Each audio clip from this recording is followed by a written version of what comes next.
बिस्मिल्लाहिर्रहमानिर्रहीम। अस्सलाम वालेकुम। न्यूज़ एंड हेल्थ टीवी के मोअज़्ज़िज़ नाज़रीन को खुश आमदीद। नूर मुक़द्दम केस में कुछ नई डेवलपमेंट सामने आई हैं।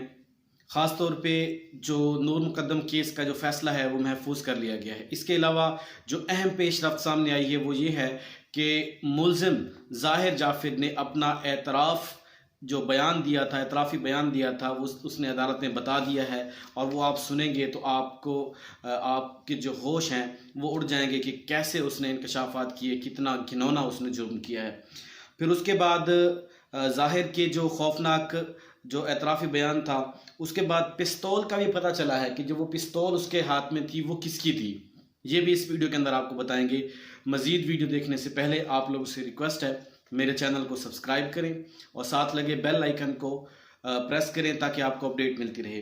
जी हाँ नाज़रीन, पहली बात करते हैं कि जो हेयरिंग हुई है आज की वो बड़ी तवील हुई है, तकरीबन 2.5 घंटे की हेयरिंग हुई है। इसमें मैं आपको एक चीज़ बता दूं कि जो 3 वकील यहाँ पे इस हेयरिंग के दौरान थे, एक तो जो शौकत मुक़द्दम का नूर के केस की पैरवी कर रहा है और दूसरी तरफ जो मुल्ज़िम की तरफ से है ज़ाहिर जाफ़र का वकील है, तीसरा जो उसकी इस्मत आदम जो उसकी वालदा हैं उसका वकील अलग से था, जो उनका कहना है कि इसका अपने बेटे के साथ किसी किस्म का कोई ताल्लुक़ नहीं है। हम जो शौकत मुक़द्दम और नूर मुक़द्दम जो हैं हम उनके साथ खड़े हैं, हम अपने बेटे की पैरवी नहीं कर रहे।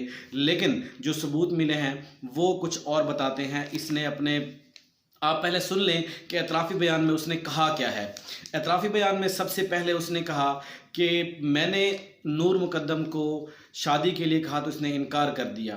तो इस पे काफ़ी देर बहस चलती रही। उसके बाद नूर मुक़द्दम को जब मैंने थोड़ा सा उसके साथ तशद्दुद किया तो फिर उसने मुझे धमकी दी कि मैं पुलिस को ये सब कुछ बता दूंगी। तो मुझे इश्ताल दिलाया उसने, जिस पर मुझे बहुत ज़्यादा गुस्सा आया और मैंने गुस्से में आके इस डर से कि ये पुलिस को ये बता ना दे जो मैंने इसके साथ तशद्दुद किया है, और उसने उसका सर तन से जुदा कर दिया है। तो ये सारी बातें, और उसका इसके अलावा जो उसका खानसामा, उसका जो वहाँ पे चौकीदार था, उनको भी बड़ी सख्ती के साथ तईद की कि तो इसे बाहर नहीं जाने देना। तो जब वो छलांग लगाती है तशद्दुद हालत में निकलने की, रोशनदान से निकलने की कोशिश करती है, इसलिए उसका जो चौकीदार और खानसामा होते हैं उसे वो बाहर नहीं निकलने देते। तो ये अहम डेवलपमेंट सामने आई है जो उसने अपना एतराफ़ी बयान में ज़ाहिर जाफ़िर ने बताई है। फिर उसके बाद जो आखिरी हमारा पॉइंट ये है कि जो पिस्तौल था वो किसका था। ज़ाहिर जाफ़िर के पास जो पिस्तौल था, इसमें वो ज़ाहिर जाफ़िर के बाप का था, ज़ाकिर जाफ़िर का उसका था। और दूसरा, अपने एतराफ़ी बयान में जो बात मैं बताना भूल गया था वो ये भी थी, उसने कहा कि मैंने ये वारदात करने के बाद, ये कत्ल करने के बाद मैंने अपने वालिद को फ़ोन किया, सारी कंडीशन बताई, उसने कहा मैं संभाल लूँगा। और फिर उसके बाद जो क्लिनिक है उसकी थेरेपी की, उधर भी कॉल की गई और उसका अमला वहाँ तक जब उसको इसलिए भेजा गया था ताकि ये सारा मामला जो है वो कवर किया जाए और जो लाश है उसे छुपाया जाए और इसको रफू चक्कर किया जाए, और ये इसलिए वहाँ पे आई थी। और तीसरा, जो वहाँ पे इनका जो थेरेपी का जो बंदा वहाँ पे अंदर दाखिल हुआ, तो उस वक़्त उसके ऊपर जो ज़ाहिर जाफ़िर ने कहा कि मैंने हमला किया तो मैं घबरा चुका था और मुझे समझ नहीं आ रही, तो इसलिए मैंने इसके ऊपर घबरा के अपने होश आवास खो बैठा था और मैंने इसके ऊपर हमला किया था। तो ये थी जो अहम डेवलपमेंट सामने आई थी। और इसके अलावा एक और अहम डेवलपमेंट सामने आई थी जो महरीन सब्तैन उसने एक अपने यूट्यूब चैनल के ऊपर बताई है कि इसकी एक ख़ास दोस्त जो इसकी बचपन की दोस्त थी, उसका भी इसके बारे में बताया कि वो जब उसकी ख़बर सुनी कि किसने इसको नूर मुक़द्दम को कत्ल किया है, तो पहला जो उसके जहन में, जो माइंड में उसका नेम आया वो ज़ाहिर जाफ़िर का नेम आया, क्योंकि वो कुछ ऐसी बातें वो बता चुकी थी। हम काफ़ी अर्सा, वो कहती है, इकट्ठे रहते थे, लेकिन चाहे हम जितना भी दूर थे, हम सोशल मीडिया के थ्रू अपने से एक दूसरे से सारी वो बातें शेयर करते थे। हमारा जितना भी पर्सनल होता था हम एक दूसरे से शेयर करते थे।